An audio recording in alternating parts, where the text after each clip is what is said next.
સમગ્ર ભારતમાં હાલ તો વકફને લીધે તહેલકો મચ્યો છે, પરંતુ વકફ એટલે શું લોકોને બહુ જાણકારી નથી. આમ તો અરબી ભાષામાં વકફા શબ્દ પરથી વકફની ઉત્પત્તિ થઈ છે.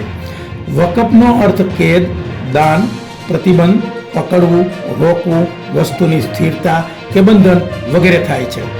શરિયત મુજબ એકવાર સંપત્તિ વકફ તરીકે દાનમાં આપ્યા બાદ અદલાબદલી, વેચાણ, ભેટ કે પરત મેળવી શકાય નહીં.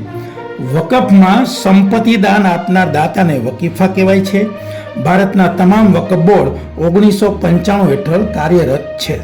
હાલ વકફ બોર્ડ પાસે 9.4 લાખ એકર જમીન છે. કેટલી? 9.4 લાખ એકર જમીન, જેને લીધે ભારતમાં એને ત્રીજો નંબર પ્રાપ્ત થાય છે જમીનદાર તરીકે. પ્રથમ નંબરે રેલવે બોર્ડ પાસે 33 લાખ એકર જમીન છે. આપણી ભારતીય સેના પાસે 17 લાખ એકર જમીન છે. હાલ ભારતમાં વકફ બોર્ડ પાસે ભલે 9.4 લાખ એકર જમીન હોય, પરંતુ વાર્ષિક રેવન્યુ માત્ર 200 કરોડ રૂપિયા જ છે. એટલે એકરનું માસિક ભાડું 177 રૂપિયા થાય. કેટલું? 177 રૂપિયા એક એકરનું ભાડું. આ ભાડું તો બહુ વધારે છે, પરંતુ દક્ષિણ ભારતના એક મુસ્લિમ એમપી પાસે વકફની 800 એકર જમીન છે. આ જમીનનું વાર્ષિક ભાડું 10 રૂપિયા પ્રતિ એકર એ મહાશય ચૂકવે છે. એટલે આ એમપી વકફ બોર્ડને વર્ષના 8,000 રૂપિયા ચૂકવે છે અને આ જમીનમાંથી પોતે વાર્ષિક 400 કરોડ રૂપિયાની કમાણી કરે. પછી તો આ સાંસદ મહોદય મુસ્લિમ ભાઈઓને રસ્તા ઉપર આવવા માટે કે ખૂન આપવા માટે વગેરે વિનંતી કરે અથવા તો ઉશ્કેરે, પરંતુ પોતે તો એસીના બંગલાની અંદર ઓછો આરામથી જીવન વિતાવે, લોકોને રસ્તા પર મોકલે. વકફ બોર્ડે મુસ્લિમ ભાઈઓને શું સહકાર આપ્યો?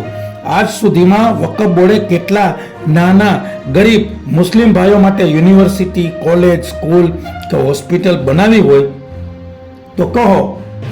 એનો તમને સંખ્યા હું કહી દઉં, એ સંખ્યા છે 0. કેટલો? 0.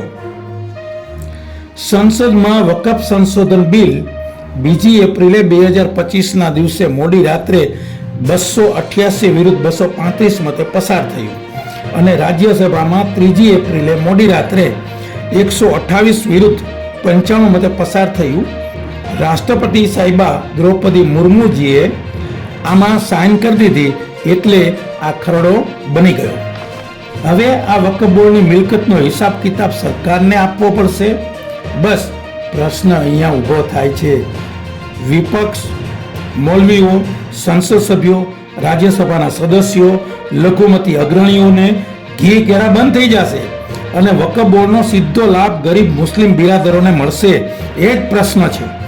વકફ સંશોધન બિલથી નુકસાની કોને જશે તેનો એક વિડીયો સરસ મજાનો સોશિયલ મીડિયામાં વાયરલ થઈ રહ્યો છે. ચાલો તમને પણ જાણકારી આપો.